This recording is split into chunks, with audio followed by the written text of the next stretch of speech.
আমি এখনো আশাবাদী ইন্ডিয়ার সফরটা হবে। ইন্ডিয়া গভর্নমেন্ট ক্লিয়ারেন্স না দেওয়ার কোনো কারণ নেই। প্রথম প্রেস কনফারেন্সে তিনি কিন্তু বলছেন ইন্ডিয়ার সাথে সম্পর্ক উন্নয়ন হবে আমার একটা মূল লক্ষ্য। দর্শক সবাইকে স্বাগত ডেইলি ক্রিকেট প্রেজেন্ট সিলি পয়েন্টে।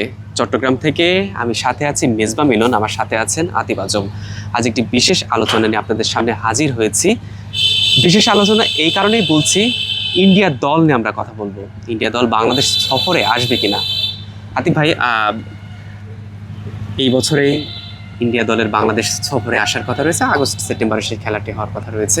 এটা নিয়ে নানা গুঞ্জন শুরু হয়েছে বা ইন্ডিয়া দল আসবে না। এ বিষয়ে সর্বশেষ আপডেট আপনার কাছে কি, যদি একটু বলতেন খুলে। আমার মনে হয় এখনই খুব প্রিম্যাচুয়ার হবে এই কথাটা বলা যে ইন্ডিয়া দল আসবে না।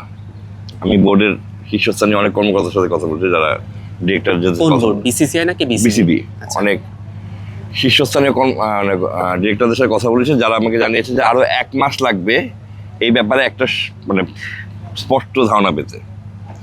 এবং সবচেয়ে বড় কথা হলো দেবজিৎ সাইকিয়া, বিসিসিআই যিনি সেক্রেটারি, যাকে আমরা আরো ভালোভাবে চিনি, হচ্ছে গিয়ে তিনি মুস্তাফিজের ব্যাপারে কেকেআরকে বলেছিলেন। সেই দেবজিৎ সাইকিয়া কিন্তু গত 3 দিন আগে পিটিআইতে বিষয় কি বলেছিলেন, নেগেটিভ না পজিটিভ? যেটা মুস্তাফিজের ব্যাপারে কেকেআরকে তিনি নির্দেশ দিয়েছিলেন যে মুস্তাফিজকে কেকেআর থেকে বাদ দিতে হবে। আচ্ছা আচ্ছা। এবং তার পরবর্তীতে আমরা দেখলামই যে আসলে আমরা বিশ্বকাপ গেলাম অনেকে, সেই সাইকিয়ার মুখেও কিন্তু এখন অন্য সুর। সাইকিয়া কিন্তু যখন তাকে প্রশ্ন করা হয় পিটিআই থেকে কিছুদিন আগে, 2 দিন আগে, যে কি বলতে চাচ্ছ, তখন তিনি কিন্তু বলেন যে আমরা কে রাজনৈতিক দল আছে না আছে আমরা এগুলো নিয়ে চিন্তিত না। আমরা আমাদের সিরিজ যেভাবে মানে আছে ওভাবেই খেলবো। আমাদের একটা জিনিস লাগবে গভর্নমেন্ট ক্লিয়ারেন্স। এখনও ইন্ডিয়া দল গভর্নমেন্ট ক্লিয়ারেন্স পায় নাই, তবে এইটার মানে এই নয় যে ইন্ডিয়া দল গভর্নমেন্ট ক্লিয়ারেন্স পাবে না। সাধারণত এর আগে যখন হয়েছিল, এর আগে যখন এক্সক্লুড করছো, তখন কিন্তু ইন্ডিয়া দল বলে দিচ্ছিল যে ভাই আমাদের এখানে প্রবলেম আছে, আমরা আসতে পারবো না, টেনশন আছে। গতবার যখন আমাদের প্রথম এই সিরিজটা কিন্তু এইটা কিন্তু প্রথম এইটা কিন্তু রিশিডিউল সিরিজ, এটা কিন্তু তাদের মনে রাখতে হবে। এটা কিন্তু আগে ছিল, ওই আগের সিরিজটা কিন্তু রিশিডিউল করার সময় তারা বলছে না, টেনশন আছে, পলিটিক্যাল টেনশন আছে, উই ক্যানট কাম, মানে ওরকমই একটা ভাব তারা দিয়েছিল। কিন্তু এইবার এখন তারা বলছে we are waiting for government clearance দিলে আমরা যেতে যাবো। এবং 1 মাসের মধ্যে আমরা আশা করি ইন্ডিয়া সিরিজ হবে কি হবে না তা নিয়ে একটা সুস্পষ্ট ধারণা পাবো। এই মুহূর্তে ইন্ডিয়া সিরিজ হবে না বলাটা, কিন্তু অনেকে তো জোর দিয়ে বলছে আসবে না। অনেকে জোর দিয়ে বলছেন, কারণ অনেকে গতবারের ইন্ডিয়ার সাথে বাংলাদেশের সম্পর্কের কথা ভেবেই বলছে। আমরা হয়তো মানে ভুলে যাচ্ছি যে বাংলাদেশের সাথে ইন্ডিয়ার সম্পর্ক নতুন একটা বাংলাদেশ, এটা আসলে হ্যাঁ ভুলে যাচ্ছে যে ওনারা যখন আসেন নাই তখন ছিল কিন্তু প্রফেসর ইউনূসের মানে সরকার। এখন তো বিএনপির একটা, এবং সবচেয়ে বড় কথা একটা ইলেক্টেড বডি আছে। এবং তার চেয়ে মিলন, আপনার আরও একটা কথা মনে রাখতে হবে, আপনি যদি মানে স্মরণ করতে পারেন আমাদের মাননীয় স্পোর্টস মিনিস্টার আমিনুল হক প্রথম প্রেস কনফারেন্সে তিনি কিন্তু বলছেন ইন্ডিয়ার সাথে সম্পর্ক উন্নয়ন হবে আমার একটা মূল লক্ষ্য। তিনি প্রথমবার যখন প্রেস কনফারেন্স আসেন, তার বাসায় প্রেস কনফারেন্স হতো সন্ধ্যা রাতের বেলা, মনে আছে? ওখানে বলা হয়েছিল যে ইন্ডিয়ার সাথে, এবং আমি সেদিন কিন্তু বলছিলেন যে আমি কিন্তু ইন্ডিয়ার সাথে কথা বলতেছি। ইন্ডিয়ার ওত নেওয়ার পরে তিনি যখন শপথ নিলেন, তারপরে বললেন যে আমি ইন্ডিয়ার ইয়ের সাথে কথা বলেছি কীভাবে আমার সম্পর্ক উন্নয়ন করে। সো বাংলাদেশ, শুধুমাত্র বাংলাদেশ ক্রিকেট বোর্ড না, বাংলাদেশ সরকার যাচ্ছে ইন্ডিয়ার সাথে একটা সুসম্পর্ক করতে, যেন ইন্ডিয়া এবং বাংলাদেশের পারস্পরিক সম্পর্ক ভালো থাকে। এবং পারস্পরিক সম্পর্ক ভালো থাকলে ইন্ডিয়া সফরটা না হওয়ার কোনো কারণ দেখি না।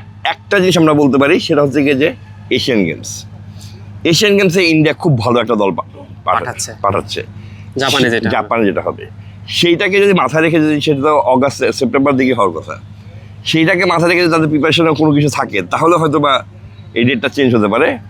কিংবা যদি গভর্নমেন্ট ক্লিয়ারেন্স না দেয়, আমি এই মুহূর্তে এখন দাঁড়িয়ে যে জায়গায় আমরা দাঁড়িয়ে আছি, এই চট্টগ্রামে, এই মুহূর্তে দাঁড়িয়ে একটা কথা আমরা বলতে পারি যে ইন্ডিয়া গভর্নমেন্ট ক্লিয়ারেন্স না দেওয়ার কোনো কারণ নেই। কারণ আমাদের এই মাঠেই কিন্তু দেখা যাচ্ছে যে অস্ট্রেলিয়া খেলতেছে। অবশ্যই অস্ট্রেলিয়া কিন্তু তাদের নিজেদের সিকিউরিটি নিয়ে অনেক খুঁতখুঁতা, এদের বলার অপেক্ষা রাখে না। অস্ট্রেলিয়া কিন্তু বাংলাদেশে সফরও করে না এই সিকিউরিটি কারণে।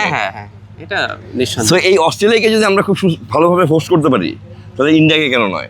সুতরাং সিকিউরিটি ইজ এ কনসার্ন, এই কথা কিন্তু ইন্ডিয়া কিন্তু বলতে পারবে না, মানে এই কথা কিন্তু ধোপে টিকবে না, প্রশ্নই ওঠে না Bangladesh. Exactly, that is the reason. তাই আমি বলছি যে তাদের যদি ইন্ডিয়া যদি মানে ইন্ডিয়া, তো আর সবচেয়ে বড় কথা হলো ইন্ডিয়ান টিম ম্যানেজমেন্ট অনেক বড় একটা ভূমিকা পালন করে। টিম ম্যানেজমেন্ট যদি মনে করে না আমরা এশিয়ান গেমসের জন্য অন্যরকমভাবে প্রিপারেশন নিব, আমরা এটাকে নিব না, মানে আমরা একটু পরে খেলতে চাই, এখানে ওগুলো বলে তাদের টিম ওয়ার্কলোড ম্যানেজমেন্ট, এগুলো সব কিছুর উপর ভিত্তি করেই ইন্ডিয়া সিরিজটা হবে কি হবে না মানে আমরা বলতে পারবো। তবে আমার বিশ্বাস 1 মাস পরে তামিম ইকবাল এবং আমি তার আমি- আমি একটু একটু যদি বলি, আপনি যেহেতু ক্রিকবাজে জব করেন, সেটাও ইন্ডিয়ার একটাই, ওইখানে তো অনেক রিপোর্টারের সাথে বড় বড় বিসিসিআইতে যারা থাকে সব সময় আপনার মতন বিসিবিতে জানে, সবকিছু জানে আর কি, তাদের সাথে তো কথা হয়। মানে কি ধরনের এই সিরিজে কোনো কথা হয়েছে আপনার? ক্রিকবাজের সাথে কথা হয়েছে। ক্রিকবাজ একটা পর্যায়ে ভাবছিল যে সিস্টেম অন্যদের মতো যে হবে না, কিন্তু খুব সহজে একটা কথা হতে বলছে যে বিসিসিআই সুর পাল্টাচ্ছে।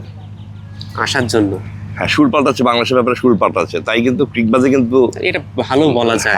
হ্যাঁ সুর পাল্টাচ্ছে, কারণ তা না হলে কিন্তু ক্রিকবাজে কিন্তু এতক্ষণ আমি বা আমার News হয়ে যেত একটা। যে কোনো একটা নিউজ হচ্ছে ইন্ডিয়া সম্ভবত আসছে না। ডেফিনেটলি আমি So, এটাই আমরা দর্শকদের ক্লিয়ার করতে চাইলাম যে তাহলে আমরা যেহেতু ক্রিকেটে মানে আমরা ওই ধরনের কোনো নিউজ করতে যাচ্ছি না যে যেহেতু সুর পাল্টাচ্ছে তার মানে এটা ডেভেলপিং। মানে এখানে আপনি আমার যিনি আছেন senior বাংলাদেশে আছে- যে দুই বোর্ডের সাথে আপনার যোগাযোগ আছে। হ্যাঁ সিনিয়র যিনি আছেন আমাদের বিজয় ঠাকুর, উনি বলেছেন যে আমরা একটু ধরে মানে আমরা এই নিউজটা নিয়ে একটু সময় নেই, কারণ সুরটা পাল্টাচ্ছে, কীরকম পাল্টাচ্ছে এটা দেখার পর আমরা নিউজটা করবো। তা আমরা এখনই কর্পোরেশনে পৌঁছে যেতে যাচ্ছি না যে ইন্ডিয়ার আসার ডাউটফুল, এটা এখনই বলা যাচ্ছে না। বলা যাচ্ছে না। According to Cricbuzz, according to me, according to Vijay Thakur and others, আমরা এখনই এই তাহলে এই corporation- আলোচনা এই পর্যন্ত রাখাই উচিত আমার মনে হয়। হ্যাঁ, এবং আমার মনে হয় ক্রিকেট এরকম নিউজ করে নাই। না, বিশ্বে তো দুটোই ক্রিকবাজও বড় দেখেন, হ্যাঁ। বড় আর ওয়েবসাইট। ক্রিকবাজ যখনই করবে, কারণ আপনাদের মানে ইন্ডিয়ার লোকও তো আছে, মানে জার্নালিস্ট তো আছে যারা হ্যাঁ news- তারা খালি বলছে যে আমরা এই ব্যাপারে কোনো মন্তব্য করতে পারছি না। তার মানে But- কথা চলছে, আলাপ হ্যাঁ, আলোচনা নন চলছে। কমিটাল আর কি, non committal. So that is the reason আমার মনে হয় আমি এখনো আশাবাদী ইন্ডিয়ার সফরটা হবে। আর এক মাসের মধ্যে নিশ্চয়ই তামিম ইকবালের সাথে অন্যান্য বোর্ড তামিম ইকবালের সাথে কথা বলতেছে, বা অন্য বোর্ডের সাথে কথা বলতেছে। তামিম ইকবাল নিশ্চয়ই would be very keen to মানে হোস্ট ইন্ডিয়া। সে তার এর আগের সফর, এর আগে একটা টাইমস অফ ইন্ডিয়া বা ইন্ডিয়ান টাইমস, ইন্ডিয়ান এক্সপ্রেস, যে কোনো একটা পেপারে যখন তিনি ইন্টারভিউ দিয়েছেন ইলেকশন জিতার আগে, তিনি কিন্তু বলছিলেন যে ইন্ডিয়াকে Times of host India করা- maybe। হ্যাঁ, ইন্ডিয়ান এক্সপ্রেস বা টাইমস যে কোনো একটাতে, যে আমি ইন্ডিয়াকে হোস্ট করতে খুব কিন।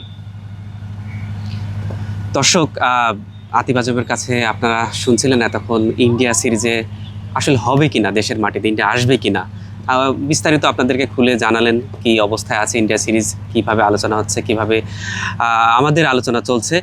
সব কিছু আসলে এক মাসের ভিতরে সিদ্ধান্ত নেওয়া হবে, তবে এখনই বলা যাচ্ছে না ইন্ডিয়া সিরিজ হবে কি হবে না। আবার আমি কিছু- একটু ইয়ে করে অবশ্যই, অবশ্যই। এখনই বলা হচ্ছে না ইন্ডিয়া সিরিজ হবেই না। হবেই না, আসলে হবে না। আমরা চাই ইন্ডিয়া সিরিজ হোক, কারণ ইন্ডিয়ার মতন একটা দেশ বড় বাংলাদেশ, দল হ্যাঁ। বাংলাদেশ সফর করলে বাংলাদেশের ক্রিকেটের জন্য ভালো, সবকিছুর জন্যই ভালো। আমরাও আশাবাদী ইন্ডিয়ার দল আসবে। আজ এই পর্যন্ত, আর বিশেষ কোনো আলোচনা নিয়ে আপনাদের সামনে হাজির হবো। সেই পর্যন্ত ডেইলি ক্রিকেটের সাথেই থাকুন। ধন্যবাদ সবাইকে।